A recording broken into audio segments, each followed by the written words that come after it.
1970s gray GSR Schedule 40 fittings. Let's start with this DWVY. This looks a lot like Schedule 80 because it's gray, but this is actually Schedule 40. Back then, GSR and Plastiline also manufactured this gray PVC.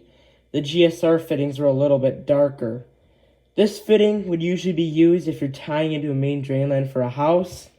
So you have the 4-inch main drain line, you cut this in, and then you could add a sink drain or shower drain, whatever you wanted to use that requires a 2-inch drain. You can only use it in orientations like this and like this. You can't use it upright because this section of the Y will siphon out a P-trap nearby. Let's take a look at the fitting. See, there's the inside. Now this extra lip of plastic is to reinforce the hub. They put it on the top and bottom of the Y where the 4-inch sections are, but they didn't put it on the 2-inch section for some reason. See, this is GSR, UPC approved. For some reason, they don't put UPC on new fittings. This is NSF DWV. DWV means drain, waste, and vents. That means you use this for a sink drain, bathtub drain, toilet drain, and the vent that goes up through the roof.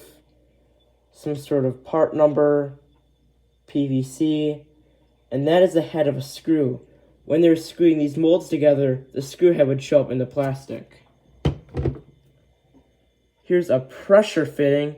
Now instead of gravity-fed fittings like DWV, this requires some sort of pump to push the water through. Now this is a street fitting, so you could slide this into a fitting, and you'd slide a pipe into the other end. There's not a whole lot to show on this fitting. It is the same hub reinforcer on it. The same screw head, except this one has PVC on it. This one actually does say Schedule 40 right there. And there's the inside of the fitting.